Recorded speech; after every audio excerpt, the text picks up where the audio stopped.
Riskianalüüsi koostamise koolitus on hea tööriist kõigile neile tööandjatele, kes soovivad, et nende tiim, nende inimesed oleksid võimalikult hästi kaasatud riskianalüüsi tegemisse.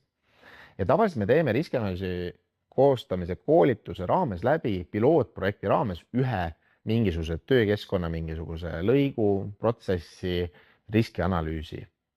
Ja kuidas me seda teeme? Me võtame siis sinna riskianalüüsi koolituse või palume, et tööandja annaks siis inimesed riskianalüüsi koostamise koolitusele, nii siis nendest, kes päriselt seda tööd teevad, loomulikult töökeskkonna spetsialisti, volinikuga on, kedagi tehnilise poole pealt, juhtimise poole pealt, kui on tootmisega, siis näiteks tootmismeister, tootmisjuht, ühesõnaga moodustame sellise mõnusat tiimi, kellega koos me hakkame siis riske hindama. Loomulikult sinna ette käib ka teooria, ehk siis me vaatame, mis esitab ohutegurid, kuidas ohutegurid kaardistada, missugused ohutegurid peaks siis laskma näiteks akrediteeritud laborites mõõta ja nii edasi. Aga kõige tähtsam on see, et me võtame päriselt ette riski hindamise tööriista, kusjuures meie võtame Excelis selle, kasutame meie tööriista, kui just tööandja ise ei taha, et on mingi eriline tööriist, mida kindlasti peab kasutama, ja see tööriist jääb pärast ettevõtjale.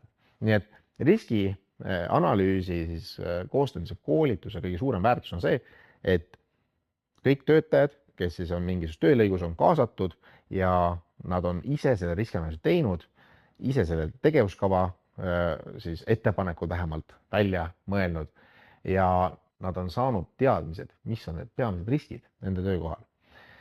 Seega, kui tööandja sina oled ka huvitatud sellisest riskihindamise või riskianalüüsi koostamise koolitusest, siis võtame ühendust info@prohutus.ee ja me võtame sinuga ise ühendust.